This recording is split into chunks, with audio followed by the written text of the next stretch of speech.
Good evening.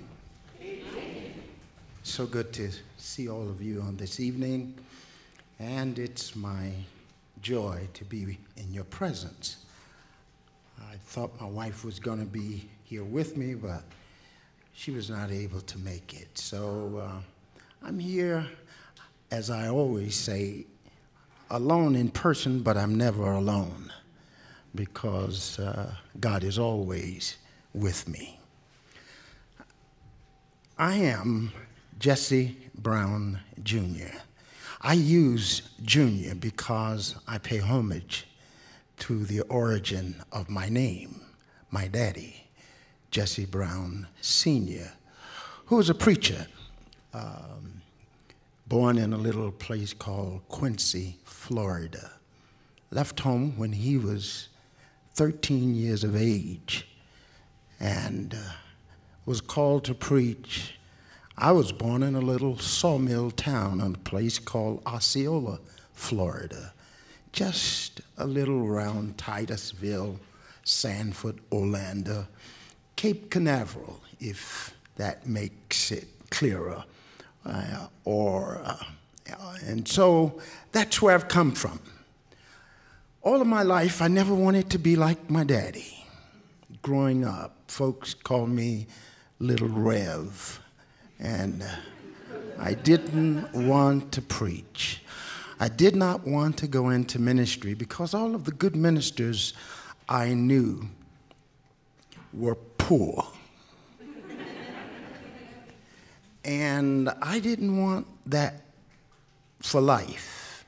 So I decided, after I learned about 7 or 8 years of age, that I was gifted. God had gifted me with voice and music. And so I understood that I could make money in the music field. And so my first desire was to become an operatic singer. And went on, graduated from high school, got a scholarship to Florida A&M University in Tallahassee, Florida. I was the first tenor, and I was a freshman tenor in the traveling choir my freshman year. And so my life has evolved. In 1963, God started messing with me and saying that I had to go in a new direction. Mahalia Jackson died that year. And I said, Lord, let me be the next Mahalia in the male context. Soon I will be done of the trouble of the world, trouble of the world, the trouble of the world. Soon I will be done of the troubles of the world, done home to live with God.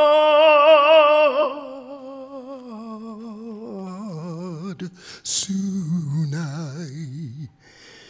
and God said, sing, but you must carry the word. And I said, no. So I stopped going to church. And my life went downward. A preacher on campus saw me one day. He said, Brown,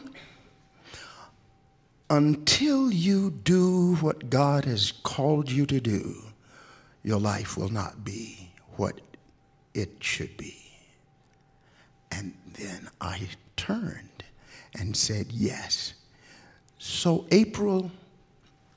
March 1963, I accepted my call to ministry. And I've been traveling ever since. Graduated from Howard University with my MDiv, matriculated in Chicago at the Chicago Urban Training Center, working in the community, learning how to deal with urban ministry. Pastored in the African Methodist Episcopal Church for 43 years. And then went to San Francisco Theological Seminary for my doctoral work. But God has brought me there, and so I thought I could be that. Before that, I used to, when I was at Howard, I used to slide out to the jazz clubs, and because I had a desire to be the male composite of, I don't know why why I always had that idea that I could be something different, because God gifted me with a very high voice. I sung tenor. I could do soprano. When I taught high school, I remember a young lady told me I'm not going to sing the song. And it was for her graduation. I said, that's okay. When I came to your school, you couldn't hear middle C. I sung it for you. And so I wanted to be a composite between Nancy Wilson and Nina Simone. Summertime and the living is easy. Fish are jumping and the cotton is high. Well, your daddy's rich and your ma is good looking. So hush, little baby, don't you cry.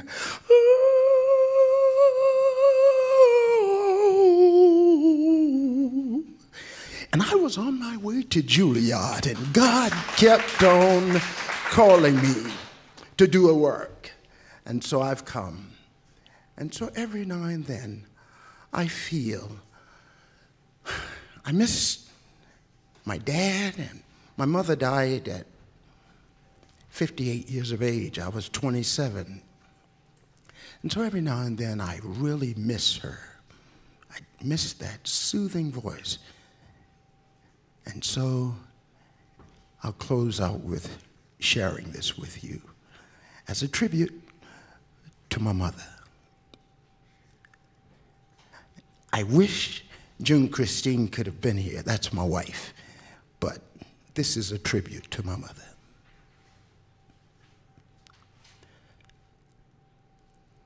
Sometimes I feel like a motherless child. Sometimes I feel like a motherless child. Sometimes I feel like a motherless child along the ways from home, along the ways from home. Sometimes I feel like I'm almost gone. Sometimes I feel like I'm almost gone. Sometimes I feel like I'm almost gone.